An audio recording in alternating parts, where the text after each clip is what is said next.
Muy buenos días. ¿Alguien necesita una Biblia? Eso, qué bueno. Levanten sus manos. ¿Y dónde anda Henry? Muy bien. Sí, señor. Más sabe que está haciendo frío, está oscuro. Bueno, ¿quién tiene frío?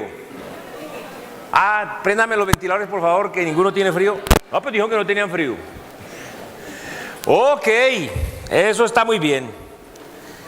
Todos tienen Biblia ya, muy bien. Entonces, recordemos lo que hasta ahora hemos visto en el capítulo 7 del libro de los Hechos. Allí en Hechos 7:1 nosotros vimos que dice: el sumo sacerdote dijo entonces: ¿es esto así? ¿Es esto así? Esteban, frente al concilio de los judíos, para responder a algunas acusaciones falsas, está allí Esteban. Luego, cuando leemos Hechos 7:51, que dijimos que es el versículo central o principal de este capítulo, dice: duros de cerviz e incircuncisos de corazón y de oídos, vosotros resistís siempre al Espíritu Santo, como vuestros padres, así también vosotros. Esteban está usando la historia de Israel y la está usando para mostrarle a estos líderes su error, pero asimismo también su oportunidad. Y es que eso es lo que hace uno cuando uno predica la palabra de Dios, cuando uno comparte con alguien la palabra de Dios. Le está mostrando a la persona su error, pero también su oportunidad. Y aquí el error de ellos es resistir a Dios y a su plan. Siempre, Israel siempre lo ha hecho hasta la fecha. Y la oportunidad, recibir el reino, pero reconociendo que Jesús es el Mesías, el Rey enviado por Dios. Ya vimos dos ejemplos de Israel, dos ejemplos en cuanto a resistir al Espíritu. En Hechos 7:1 al 16, vimos cómo pasó con los patriarcas, con José, y vimos que por envidia hacia José, los gobernantes no quisieron recibir los gobernantes no quieren recibir a Jesús como el Rey entre ellos, así como los israelitas no recibieron a José. Luego, en Hechos 7:19 al 29, vimos que así como pasó con Moisés, los judíos en Egipto, aquí en Hechos 7, los líderes de Israel están rechazando igualmente a Jesús, el que Dios puso como gobernador y juez sobre ellos. Entonces, hemos visto la envidia y el rechazo. Ahora nos quedan dos ejemplos más en esta lección de historia que Esteban está dándole a los israelitas, o nos está dando a todos. En Hechos 7, del 30 al 43, vamos a ver otro ejemplo, como dice, acerca de la idolatría de Israel. Y luego del Hechos 7, 44 al 50, vamos a ver Esteban hablando de David y de su deseo de construir el templo, donde vamos a ver o vamos a aprender acerca de la altivez. Esto que lo que vamos a estar viendo hoy, y es lo que vamos a ver esta mañana, y vamos a dejar el último pasaje de la aplicación práctica para dentro de 8 días, Dios mediante. Recordemos que cuando estamos viendo todo esto, estamos recordando de resistir al Espíritu en cuanto a la idolatría y la altivez. Entonces vamos a ver resistiendo al Espíritu. La segunda parte de este mensaje, idolatría y altivez, es Hechos 7, 30 al 50, y vamos a orar. Señor Jehová, Padre Santo, Dios Todopoderoso, bendito y alabado seas, oh Dios. Nos humillamos en tu santa, preciosa y poderosa presencia esta mañana, dándote gracias, Señor, gozándonos y deleitándonos en ti, oh Dios, cantándote con el corazón, con el alma, con el espíritu, con todo nuestro ser, dándote la gloria y la honra, oh Dios, a pesar de nuestras debilidades, a pesar de nuestras iniquidades, de nuestras maldades, Padre, pero siempre te buscamos para que tú nos limpies de maldad, inmundicia e iniquidad, y abras nuestro oído para recibir tu consejo, tu palabra, y permitas que a pesar de nuestros corazones duros, esa palabra entre allí a morar, a limpiar, a partir, a romper, a cambiar, a transformar nuestras vidas, Señor. Y te pido que hoy hagas esa obra en nosotros, en esta tu iglesia, a través de tu palabra, para que nos quites, por favor, toda idolatría, toda altivez en nuestro corazón, en nuestro ser, y te demos la gloria y la honra, sometiéndonos y obedeciéndote en todo. Padre Santo, te pedimos esto y lo rogamos a través de tu Hijo, nuestro Señor y Salvador Jesucristo. Amén.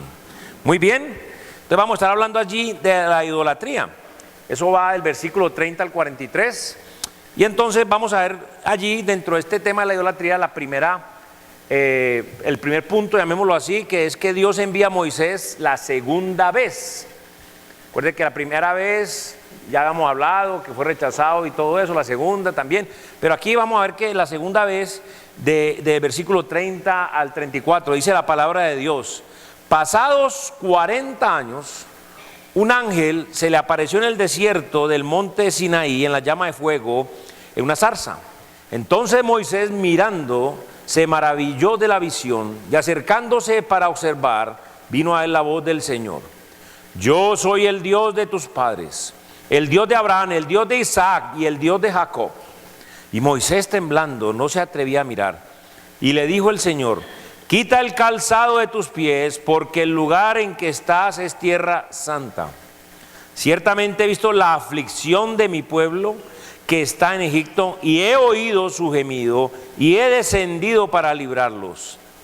Ahora pues ven, te enviaré a Egipto.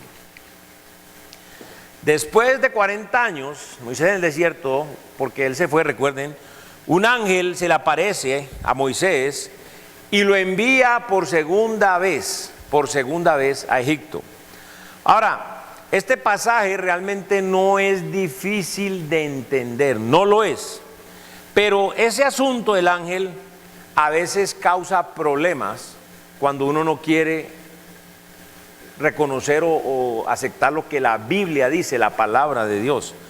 Pero si comparamos la escritura con la escritura y dejamos que la Biblia se defina a sí misma, podemos ver claramente que es este asunto del ángel en la zarza, ¿no es cierto? En la llama de la zarza, vamos a ver.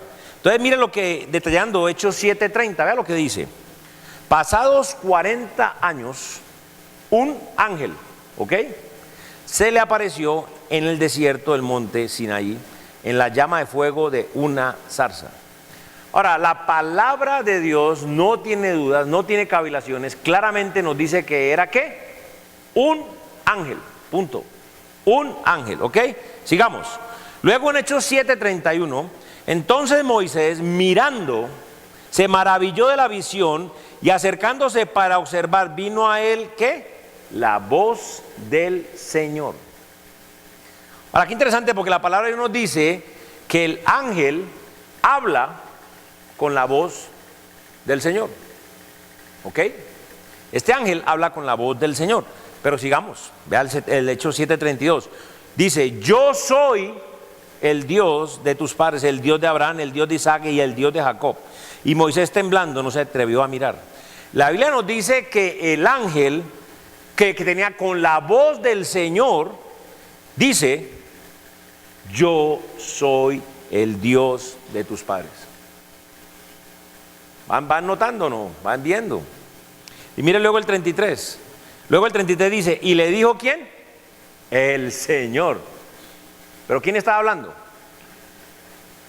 El ángel, pero el ángel es el Señor.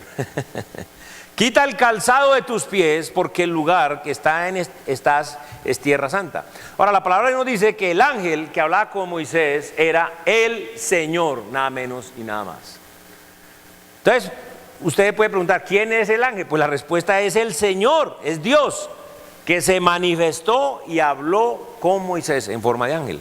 Ahora, según la Biblia, un ángel es una aparición, una manifestación de un ser espiritual en nuestro mundo físico.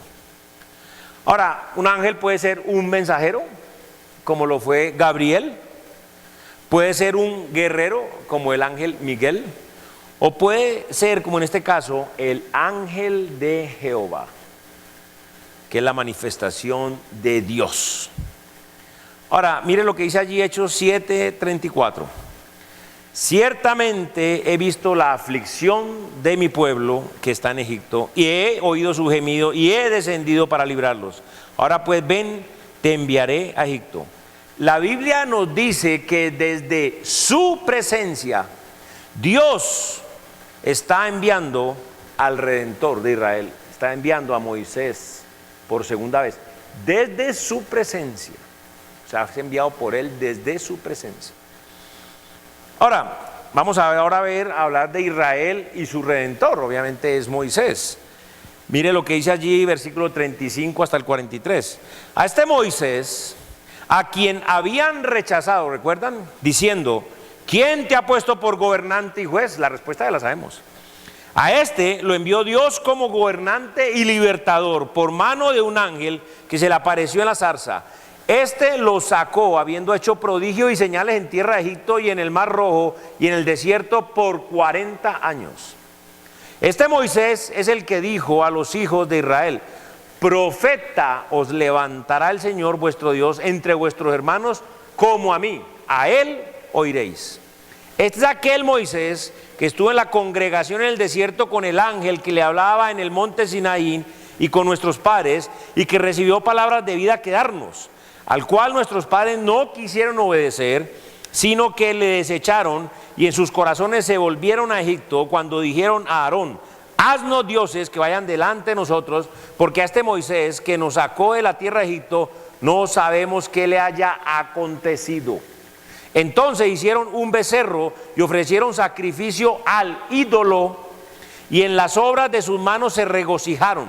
Y Dios se apartó y los entregó a que rindiesen culto al ejército del cielo, como está escrito en el libro de los profetas. ¿Acaso me ofrecisteis víctimas y sacrificio en el desierto por 40 años, casa de Israel? Antes bien llevasteis el tabernáculo de Moloc y la estrella de vuestro dios Renfán, figura que hicisteis para adorarlas. Os transporté pues más allá de Babilonia. Ahora, en estos pasajes que vamos a ver a continuación, sigamos con la idea de la segunda venida del Redentor, para luego volver a ver un cuadro de la primera venida del Señor. Ahora, es importante decirlo para que no nos vayamos a confundir, porque así es como funcionan los tipos y los cuadros en la Escritura. Lo primero que vamos a ver es un cuadro de la segunda venida de Cristo, de la segunda. El versículo 35, vea. A este Moisés, a quien habían rechazado diciendo, ¿quién? ¡Wow! No le muevan nada. ¿Quién te ha puesto por gobernante y juez? A este lo envió Dios como gobernante y libertador por mano del ángel que se le apareció en la zarza. Aquí vemos cómo el que fue rechazado durante la primera manifestación es enviado de nuevo, nuevamente por Dios, y ahora llega para conseguir la victoria por el pueblo de Israel. Recordemos que el mensaje de Esteban es este, lo que dice el versículo 51. Como vuestros padres, así también vosotros. Ahora, ellos rechazaron al Redentor, al Mesías, al Cristo, y Cristo se fue. Pero Dios está dispuesto a enviarlo de nuevo. Si se arrepienten, si claman a Dios, así como los israelitas clamaron en Egipto, y Dios lo enviará. Eso es el requisito que hay que cumplir. Ahora vamos a lo que les decía, un cuadro de la segunda venida de Cristo, versículos 36 y 37. Este lo sacó, habiendo hecho prodigio y señales en tierra de Egipto y en el Mar Rojo y en el desierto por 40 años. Este Moisés es el que dijo a los hijos de Israel, profeta os levantará el Señor vuestro Dios de entre vuestros hermanos, como a mí, a él oiréis. Ahora, con estos cuadros volvemos nuevamente a ver un cuadro con estos versículos volvemos a ver nuevamente un cuadro de la primera venida de Cristo. Si recordamos, Moisés sacó a Israel de Egipto haciendo grandes prodigios, tremendas señales. Y Moisés dijo que el profeta, así uno como él, o sea, un profeta así como él, haciendo todos esos prodigios, o sea, el Mesías, la profecía de Cristo, haría lo mismo. Esto es la clave, y aquí hago un paréntesis, para entender lo de las señales en la Biblia. Y por lo tanto es lo que muchos hoy en día no quieren aceptar, porque muchos quieren seguir entreteniéndose hablando de una manera incoherente. Me refiero a las lenguas, que no son bíblicas, recuerden, en esta época. Jesucristo hacía señales cuando vino la primera vez, estamos, porque así Dios se lo había prometido por medio de Moisés, como lo acabamos de ver. Ahora, vamos a ver el primer versículo, la primera mención de las señales. En Éxodo 4, 1 al 4, vea lo que, 1 al 9, perdón. Éxodo 4, 1 al 9, vea lo que dice. Entonces Moisés respondió diciendo: he aquí que ellos no me creerán, ni oirán mi voz, porque dirán: ¿no te ha parecido Jehová? Y Jehová dijo: ¿qué es eso que tienes en tu mano? Y él respondió: una vara. Él dijo: échala en tierra. Y él la echó en tierra, y se hizo una culebra. Y Moisés huía de ella. Entonces dijo Jehová a Moisés: extiende tu mano y tómala por la cola. Y él extendió su mano y la tomó, y se volvió vara en su mano. Por esto creerán que se te ha parecido Jehová, el Dios de tus padres, el Dios de Abraham, el Dios de Isaac y el Dios de Jacob. Le dijo además Jehová: mete ahora tu mano en tu seno. Él metió su mano en su seno, y cuando la sacó de aquí, su mano estaba leprosa como la nieve. Y dijo: vuelve a meter tu mano en tu seno. Y él volvió a meter su mano en el seno, y al sacarla de nuevo del seno, es aquí que su mano se ha vuelto como la otra carne, totalmente sana. Si aconteciere que no te creyeren ni obedecieren a la voz de la primera señal, creerán a la voz de la postrera. Y si aún no creyeren a estas dos señales, ni oyeren tu voz, tomarás las aguas del río y las derramarás en tierra, y cambiarán aquellas aguas que tomares del río, y se harán sangre en la tierra. Esta es la primera mención de las señales bíblicas en la Biblia, y todo buen estudiante de la Biblia sabe que la regla de la primera mención es que cuando se menciona algo o se enseña acerca de algo, esa enseñanza, esa mención se mantiene a través de toda la Escritura, inclusive hasta la última mención de la misma en la Escritura. O sea, que es consistente, totalmente confiable la palabra de Dios.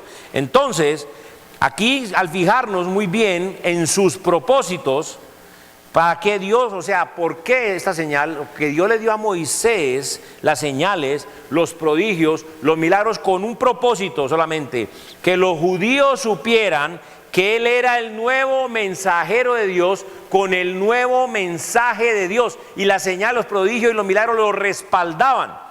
Y venía con el nuevo mensaje de Dios para el pueblo de Dios, los israelitas. Y este mensaje era un nuevo pacto.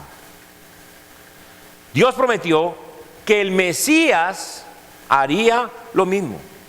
El Mesías sería un profeta como Moisés. Vamos a ver en unos pasajes de Deuteronomio. Deuteronomio 18:15. Es bien interesante porque aquí está hablando Moisés, por eso está allí añadido en paréntesis, como lo pueden ver, que Moisés dijo. ¿Qué dijo Moisés? Profeta del medio de ti, de tus hermanos, como yo, te levantará Jehová tu Dios, y a él oiréis. Ahora otro pasaje que es Deuteronomio 18:18 ya es diferente, porque es lo que dijo Dios. Dios dice, ¿qué dice Dios? Profeta les levantaré de en medio de sus hermanos como tú, y pondré mis palabras en su boca, y él les hablará todo lo que yo le mandaré. Y ya concluyendo, Deuteronomio 34, 10 al 12, vea lo que dice. Y nunca más se levantó profeta en Israel como Moisés, a quien haya conocido Jehová cara a cara, nadie como él en todas las señales y prodigios que Jehová le envió a hacer en tierra de Egipto, a Faraón y a todos sus siervos y a toda su tierra, y en el gran poder y en el hechos grandiosos y terribles que Moisés hizo a la vista de todo Israel. Nunca más se volvió a levantar hasta el Mesías, hasta Jesucristo. Entonces Dios mandó a Moisés, a Israel, con un nuevo mensaje, el mensaje del pacto de la ley. Y por eso le dio señales y además prodigios para confirmar este pacto. Dios mandó a Jesucristo con el nuevo mensaje del nuevo pacto y le dio señales y prodigios para confirmarlo. Ese es el propósito de las señales y los prodigios. O sea, vemos que ese mismo propósito en las señales y prodigios de Moisés es para Jesucristo. También hizo lo mismo con el mismo propósito. Vea lo que dice Hechos 2:22. Varones israelitas, oí estas palabras: Jesús Nazareno, varón aprobado por Dios entre vosotros, con las maravillas, prodigios y señales que Dios hizo entre vosotros por medio de él, como vosotros mismos sabéis. El testimonio de Dios a través de Pedro, diciéndole: si ven, ustedes crucificaron al Mesías, porque él es el profeta como Moisés, que hizo las señales, prodigios y milagros entre vosotros, como vosotros mismos, ¿qué? sabéis, porque vosotros mismos visteis, le está diciendo el Señor a los israelitas. Pero ahí entendemos el propósito. Lo que estamos diciendo es que las señales, prodigios y milagros, que son como lo hoy en día lenguas, sanidades, echar fuera demonios, todo esto, no son para el entretenimiento de los cristianos, sino que son para confirmar un nuevo mensaje para Israel. Hoy en día alguno se pudiera considerar israelita, pero entonces el Señor le dice en Apocalipsis 2:9 y 3:9 que no son sinagoga de Satanás, que se creen judíos y no lo son, sino que son sinagoga de Satanás. ¿Ok? Eso no puede ser más claro. Entonces, el llamado a nosotros creyentes es a no ser ignorantes y a aceptar lo que la Biblia dice, por lo que dice de una forma clara y contundente. Entonces, así como Cristo vino, así mismo Moisés también vino la primera vez con señales y prodigios, pero aún así fue rechazado. Ahora, vamos a entrar aquí, dentro de esto mismo, a ver un tercer aspecto, y es un cuadro de Hechos 7, y la idolatría de los israelitas. Es lo que está del versículo 38 al 43, pero vamos a verlo por partes. Vamos a ver un buen cuadro de la situación de Hechos 7, reflejada en la historia de Israel. Vea lo que dice el versículo 38 al 40. Este es aquel Moisés que estuvo en la congregación en el desierto con el ángel que le hablaba en el monte Sinaí con nuestros padres y que recibió palabras de vida que darnos, al cual nuestros padres no quisieron obedecer, sino que le desecharon y en sus corazones se volvieron a Egipto cuando dijeron a Aarón: haznos dioses que vayan delante de nosotros, porque a este Moisés que nos sacó de la tierra de Egipto no sabemos qué le haya acontecido. Moisés se fue, subió a la presencia de Dios, y mientras tanto, los judíos estaban abajo rechazando a Moisés, el juez y gobernador que puso Dios sobre ellos, lo estaban rechazando y escogiendo una religión muerta: la idolatría. Aquí en Hechos 7, Cristo Cristo ya ascendió a la presencia del Padre, recuerden, ya en los evangelios lo vimos. Y abajo en la tierra, ¿qué está pasando? En Hechos 7, los líderes de Israel están escogiendo una religión muerta: la idolatría de las tradiciones de los hombres. Recuerden lo que ya estudiamos en Romanos 10, 1 al 4, vea lo que dice: hermanos, ciertamente el anhelo de mi corazón y mi oración a Dios por Israel es para salvación, porque yo les doy testimonio que tienen celo de Dios, así como los católicos, pero no conforme a ciencia. Porque ignorando la justicia de Dios y procurando establecer la suya propia, no se han sujetado a la justicia de Dios, porque el fin de la ley es Cristo, para justicia a todo aquel que cree. Más claro no puede ser. Esteban está usando la historia de Israel para predicarles a estos líderes del concilio. Ahora vamos a ver algo bien interesante, una mención clara de 3 ídolos aquí, por eso estamos hablando de la idolatría. Vea lo que dice el versículo 41 al 43. Entonces hicieron un becerro y ofrecieron sacrificio al ídolo, y en las obras de sus manos se regocijaron, y Dios se apartó y los entregó a que rindiesen culto al ejército de los cielos, como está escrito en el libro de los profetas. ¿Acaso me ofreciste víctimas y sacrificios en el desierto años, casa de Israel? Antes bien llevaste el tabernáculo de Moló y la estrella de vuestro dios Renfán, figuras que os hicisteis para adorarlas. Os transportaré pues más allá de Babilonia. Vamos a ver el primer ídolo que se menciona aquí: el becerro de oro. El becerro de oro, vea el versículo 7:41, Hechos 7:41. Entonces hicieron un becerro, una imagen de oro, una escultura, y ofrecieron sacrificio al ídolo. Dios lo llama por lo que es, un ídolo. Y en las obras de sus manos se regocijaron.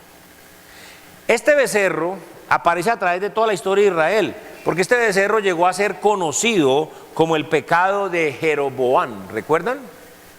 ¿Recuerdan a Jeroboam? Durante el tiempo de la apostasía de los reyes. El otro que se menciona, el tabernáculo de Moloc. Ah, qué interesante, versículos 7, 42 y parte del 43. Y Dios se apartó y los entregó a que rindiesen culto al ejército de los cielos, como está escrito en el libro de los profetas. ¿Acaso, ponga atención, me ofreciste víctimas y sacrificios en el desierto por 40 años, casa de Israel? ¿Verdad? Porque es que uno no pone atención a la palabra. Antes, bien, llevasteis el tabernáculo de Moloc. ¿No nos ha preguntado qué quiere decir eso? Israel salió de Egipto con este tabernáculo de Moloc. Lo que hemos de entender aquí entonces es que había dos tabernáculos en Israel durante su tiempo en el desierto: el tabernáculo de Moloc y el tabernáculo que Dios les había ordenado. Ahora, pero es interesante leer la escritura y compararla con ella, porque mire lo que dice en Éxodo 33, 7. Y Moisés tomó el tabernáculo y lo levantó lejos, fuera del campamento, y lo llamó el tabernáculo de reunión. Y cualquiera que buscaba a Jehová salía al tabernáculo de reunión que estaba fuera del campamento. Aquí podemos ver que Israel ya tenía un tabernáculo, ya lo tenía. Pero mire, no fue sino hasta Éxodo 39, 32, que vean lo que dice en el 39, 32. Así fue acabada toda la obra del tabernáculo de reunión, e hicieron los hijos de Israel como Jehová lo había mandado a Moisés, así lo hicieron. Claramente que solo fue hasta este capítulo que los israelitas terminaron ese tabernáculo que Dios les mandó a hacer. Pero como ya lo dijimos, Israel salió de Egipto con un tabernáculo, y este tabernáculo era el tabernáculo de Moloc. El culto a Moloc consistía en quemar bebés vivos.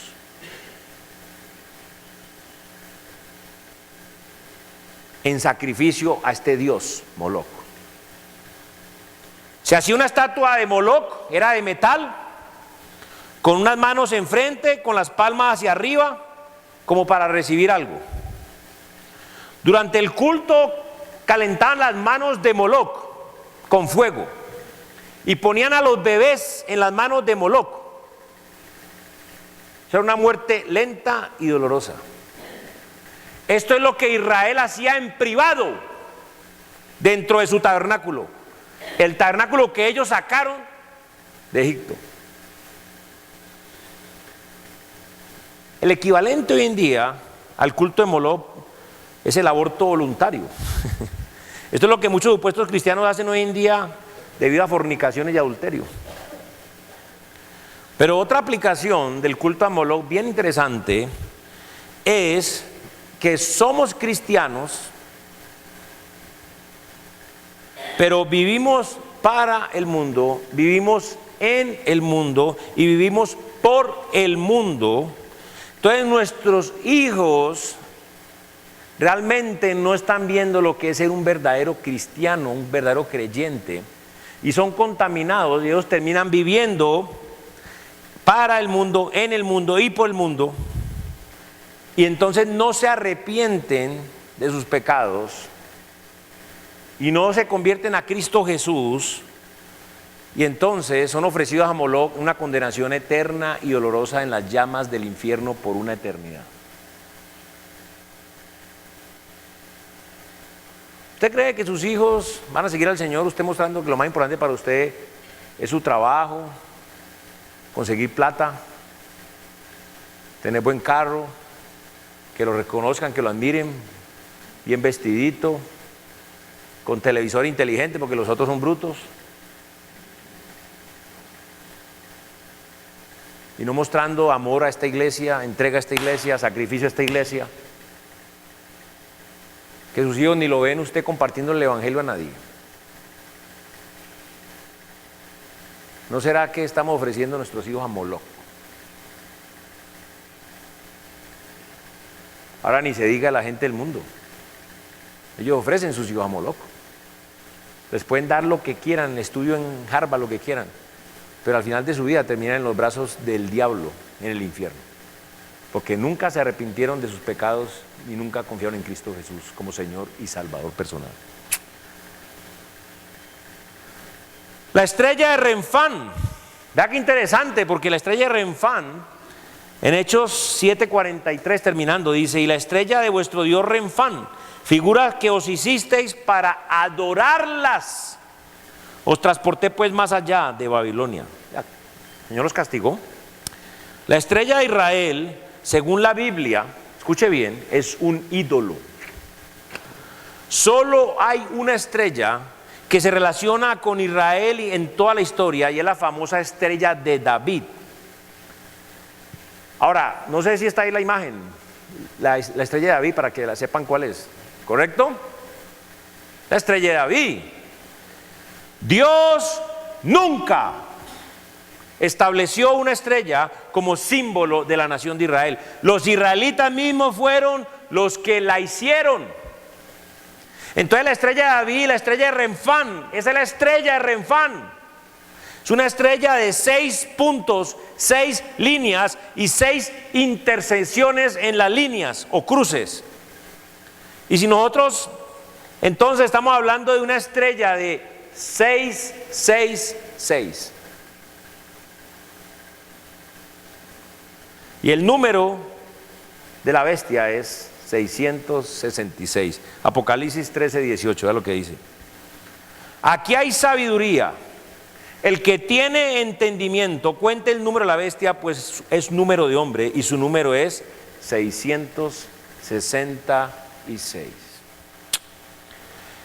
Entonces entendamos que lo que Esteban está haciendo, está usando la historia de Israel para mostrarle a los líderes de Israel su pecado, su propio pecado, el de ellos.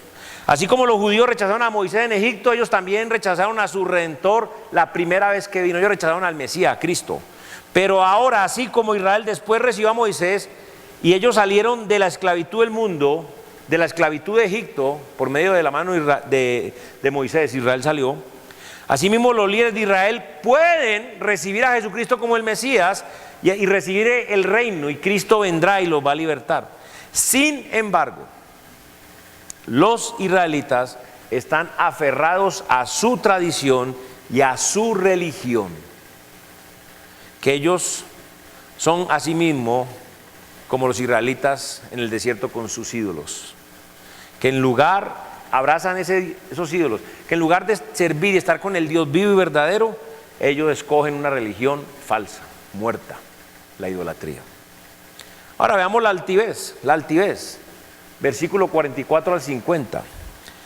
Tuvieron nuestros padres el tabernáculo del testimonio en el desierto, como ha ordenado Dios cuando dijo a Moisés que lo hiciesen conforme al modelo que había visto, el cual recibió a su vez por nuestros padres, recibido por nuestros padres. Josué lo introdujo al tomar posesión de la tierra de los gentiles, a las cuales Dios arrojó de la presencia de nuestros padres hasta los días de David.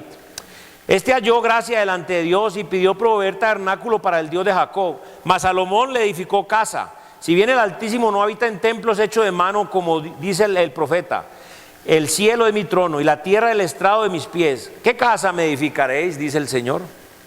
¿O cuál es el lugar de mi reposo? ¿No hizo mi mano todas estas cosas?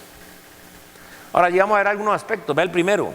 Lo que podemos ver es que además de la idolatría aquí, nosotros podemos ver la altivez, que es el orgullo y la soberbia en los líderes de Israel. Ahora, lo malo que le hicieron los patriarcas a José fue obvio. Ellos lo vendieron como esclavo. Lo malo que le hicieron los israelitas a Moisés también fue obvio. Ellos lo rechazaron. Lo malo que los judíos hicieron con su idolatría es obvio. Ellos rechazaron a Dios, al Dios vivo y verdadero, y escogieron sus ídolos. Todo eso es obvio. Pero ¿qué hay de malo en lo que hicieron David y Salomón con el templo? Recordé, Espíritu Santo, como vuestros padres, así también vosotros.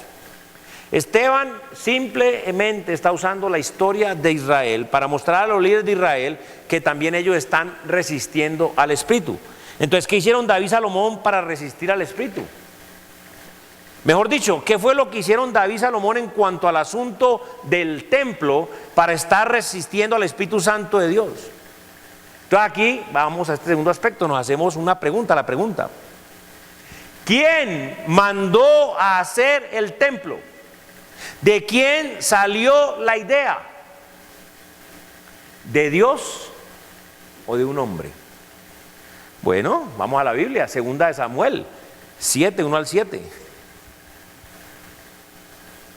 Aconteció que cuando ya el rey habitaba en su casa, después de que Jehová le había dado reposo a de todos sus enemigos alrededor, dijo el rey al profeta Natán: mira ahora, yo habito en casa de cedro y el arca de Dios está aquí entre cortinas. Y Natán dijo al rey: anda y haz todo lo que está en tu corazón, porque Jehová está contigo.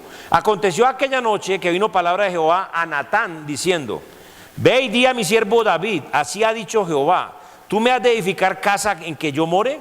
Ciertamente no he habitado en casas desde que el día en que saqué a los hijos de Israel de Egipto hasta hoy, sino que he andado en tienda y en tabernáculo.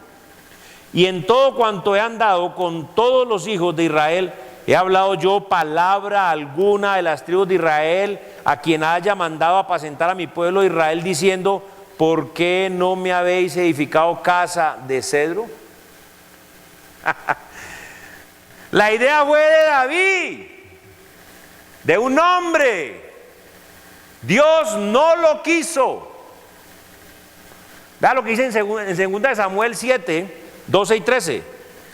Y cuando tus días sean cumplidos y duermas con tus padres, yo levantaré después de ti a uno de tu linaje, el cual procederá de tus entrañas, y afirmaré su reino. Él edificará casa a mi nombre, y yo afirmaré para siempre el trono de su reino. ¿Qué es lo que vemos aquí? Vemos que Dios permitió la construcción del templo por mano de Salomón, pero Él no lo mandó a hacer. Ahora, aquí no se trata de desacreditar a David, el rey David. Ahora, ojo, lo que él quería hacer son buenas intenciones. Buenas intenciones sí tenía David, no podemos negarle eso. Pero esto se trata exactamente de la lección que tenemos aquí en este pasaje hoy, esta mañana, para nuestra enseñanza. Veamos entonces este tercer aspecto, la enseñanza. A pesar de todas nuestras buenas intenciones, no podemos mejorar lo que Dios ya estableció en su escritura. Esto es lo que quería hacer David. David, en una casa bien bonita, salió, vio el tabernáculo. Entonces David en su corazón quería algo mejor para Dios. Buenas intenciones, pero mala idea. Recordemos que Dios escribió casi la mitad del libro de Éxodo para darle a los judíos instrucciones específicas, instrucciones en detalle, con un detalle increíble, cómo quería que le hicieran su tabernáculo. Le pregunto, ¿cree usted que el hombre puede mejorar lo que Dios quiere y manda hacer? La respuesta es un contundente no. ¿Sabe usted cómo llamamos esto? ¿Cómo llamamos al hombre o a los hombres que creen que pueden mejorar lo que Dios ya nos mandó a hacer y que está escrito en su libro? ¿Sabe cuál es la respuesta a esto? Es un hombre altivo, un hombre orgulloso, un hombre soberbio. Vamos a mirar unos pasajes en 1 Corintios 1:18. Después el 21 y después el 22 al 29. Entonces en 1 Corintios 1:18, vea lo que dice: porque la palabra de la cruz es locura a los que se pierden, pero a los que se salvan, esto es a nosotros, es poder de Dios. ¿Ok? El 21: pues ya que en la sabiduría de Dios el mundo no conoció a Dios mediante la sabiduría, agradó a Dios salvar a los creyentes por la locura de la predicación. ¿Sí? El evangelio, poder de Dios. La salvación es por la locura de la predicación, ¿ok? 26 al 29. Pero mirad, hermanos, vuestra vocación, que no sois muchos sabios según la carne, ni muchos poderosos, ni muchos nobles, sino que lo necio del mundo escogió Dios para avergonzar a lo sabio, y lo débil del mundo escogió Dios para avergonzar a lo fuerte. Y lo vil del mundo y lo menospreciado escogió Dios, y lo que no es, para deshacer lo que es, a fin de que nadie se jacte en su presencia. Muchos, inclusive creyentes, muchos hoy en día quieren mejorar lo que Dios ya nos dijo que quiere. y que así como en el caso del tabernáculo, ya nos lo ha dado escrito y en detalle en su palabra. Ellos dicen que quieren mejorarlo porque Dios se lo merece. Ay, suena hermoso.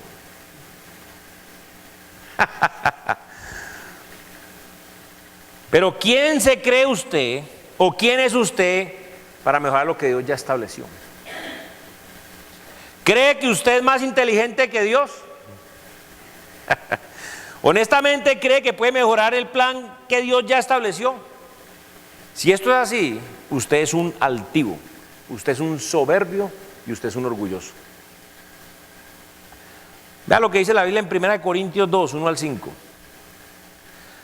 Así que, hermanos, cuando yo fui a vosotros para anunciaros el testimonio de Dios, no fui con excelencia de palabras o de sabiduría, pues me propuse no saber entre vosotros cosa alguna, sino a Jesucristo y a este crucificado.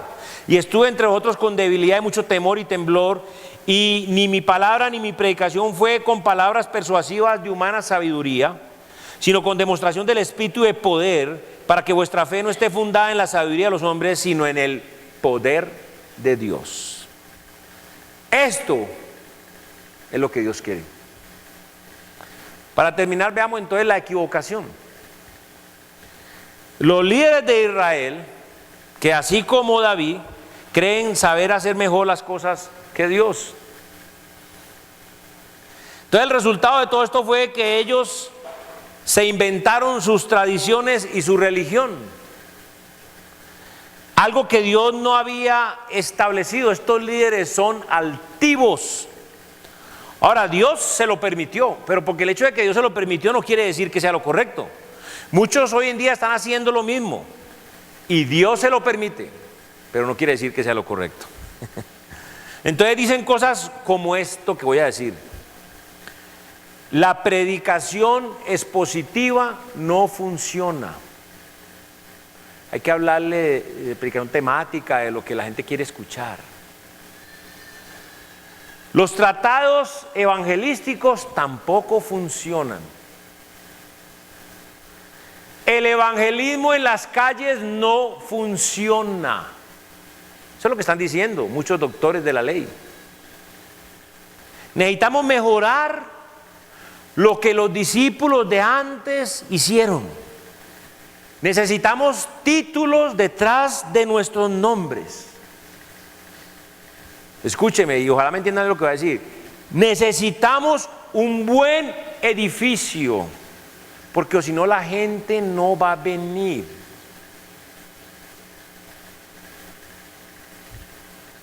Altivos. Altivos. Altivos. Tú has escuchado claramente la palabra de Dios. Ya has visto cómo Israel, por la dureza de su corazón, siempre ha resistido al Espíritu Santo de Dios. Recuerda que los judíos no quisieron someterse a Dios, no quisieron someterse al que Dios estableció como Señor y Salvador del mundo, y rechazaron a Jesucristo. En esta iglesia, a cada uno de los que está aquí, se lo hemos dicho muchas veces, y lo menos que yo quisiera sería ver a algunos de ustedes en los brazos de Moloc por la eternidad quemándose. Así que esté seguro de ser salvo. Esté seguro de que usted sí se ha arrepentido, de verdad, y ha confiado en Cristo Jesús. Esté seguro de que ha nacido de nuevo. Esté seguro de que usted es una persona nueva en Cristo. Ojalá hoy tomes una decisión. ¿Te vas a someter a Dios y a su voluntad? ¿Va usted a reconocer su pecado? ¿Va a arrepentirse de verdad y a confiar en Jesús como Señor y Salvador del mundo? Hermanos, preguntémonos. ¿Estamos resistiendo al Espíritu Santo de Dios en cuanto a la voluntad de Dios?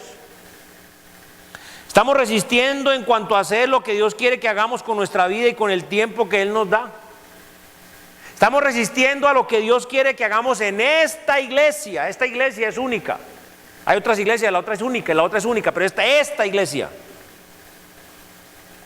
Hermanos, no nos resistamos al Espíritu Santo de Dios siendo idólatras. Sigamos siendo fieles a Dios, sigamos siendo fieles a su maravillosa palabra, la Biblia. Vivamos por fe, no por vista. Vivemos según lo que la Biblia nos dice, no según lo que el mundo nos enseña, ni según lo que los hombres dicen, ni mucho menos lo que a nosotros nos parece. Hermanos, no resistamos al Espíritu Santo de Dios siendo altivos. No creamos que podemos mejorar lo que Dios ya nos ha dicho y ha mandado a hacer en detalle, lo cual está consignado en su palabra aquí en la Biblia. Hermanos, tomemos en nuestras manos la preciosa palabra de Dios. Conozcamos su palabra por medio de leerla, estudiarla, meditarla, memorizarla. Y por último, hagamos lo que la palabra de Dios nos manda, nos instruye, nos indica, nos exhorta, nos direcciona. No seamos tan necios, tan tontos de pensar o creer o pensar que podemos mejorarla. Señor Jehová, Padre Santo, Dios Todopoderoso, gracias por tu palabra, porque tu palabra es la verdad. Esta maravillosa palabra que corra y sea glorificada hoy, Señor, y que partas el corazón de todos aquí esta mañana en nuestra idolatría, en nuestra altivez, y que nos postremos a tus pies y nos rindamos para salvación y santificación en esta tu casa. Te damos gracias y te lo pedimos en nombre de tu Hijo, nuestro Señor y Salvador Jesucristo. Amén.